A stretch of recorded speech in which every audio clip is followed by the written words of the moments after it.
சென்னையில் இன்று நடைபெறவுள்ள தமிழ்நாடு முதலீட்டாளர்கள் மாநாட்டை முதலமைச்சர் மு க ஸ்டாலின் தொடங்கி வைக்க உள்ளார். தொழில்துறை சார்பில் நடைபெறக்கூடிய இந்த மாநாட்டின் சிறப்பு அம்சங்கள் என்ன என்பதை இந்த சிறப்பு தொகுப்பில் பார்க்கலாம்.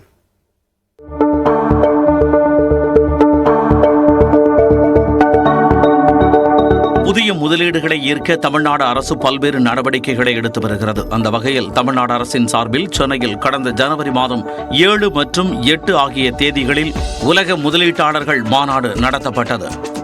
இதில் முன்னெப்பொழுதும் இல்லாத அளவாக 6,64,180 கோடி ரூபாய் முதலீடு மற்றும் 26,90,657 நபர்களுக்கு நேரடி மற்றும் மறைமுக வேலைவாய்ப்பு என்ற வகையில் புரிந்துணர்வு ஒப்பந்தங்கள் மேற்கொள்ளப்பட்டதாக தமிழக அரசு சார்பில் தெரிவிக்கப்பட்டது. இதன் தொடர்ச்சியாக முதலீடுகளை ஈர்க்க முதலமைச்சர் மு க ஸ்டாலின் வரும் 27ஆம் தேதி அமெரிக்காவுக்கு சுற்றுப்பயணம் மேற்கொள்ளவிருக்கிறார்.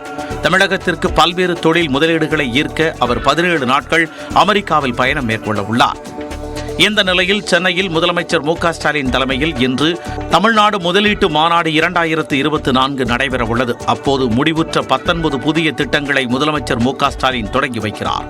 மேலும் செம்காப் உள்ளிட்ட 47 நிறுவனங்களின் தொடக்க விழா மற்றும் அடிக்கல் நாட்டு விழாவும் இன்று நடைபெறவுள்ளது.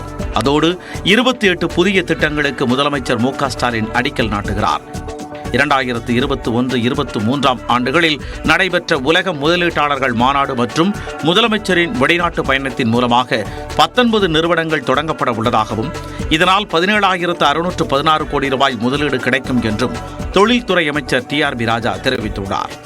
2021-23 அப்புறம் நம்ம முதலமைச்சர் அவர்களின் வெளிநாட்டு பயணங்கள், அதை தாண்டி இப்போ நடந்து முடிந்த உலக முதலீட்டாளர் மாநாடு ஒரு 19 நிறுவனங்களுக்கு இனாகரேஷன் இங்க டைரக்டா அவங்க கமர்ஷியல் ப்ரொடக்ஷனுக்கே போயிட்டாங்க. அதற்கான ஒட்டுமொத்த கூடுதல் மட்டும் ஒரு கிட்டத்தட்ட 17,616 கோடி ரூபாய்க்கான முதலீடுகளுக்கான ஏறத்தாழ 65,000 நபர்களுக்கு இதன் மூலம் வேலைவாய்ப்பு உருவாகி இருக்கிறது.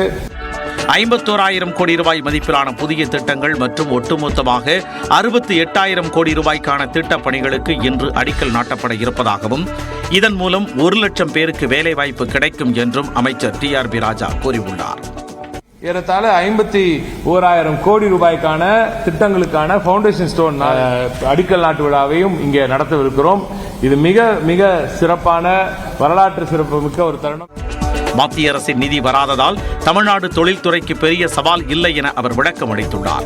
என்ன இக்கட்டான சூழ்நிலையை மத்திய அரசு திணித்தாலும் அவற்றை தகர்த்தெறிந்து முதலீட்டாளர்களுக்கு அற்புதமான ஒரு சூழ்நிலையை அரசு உருவாக்கி தரும் என்றும் அமைச்சர் டி.ஆர்.பி. ராஜா திட்டவட்டமாக தெரிவித்துள்ளார்.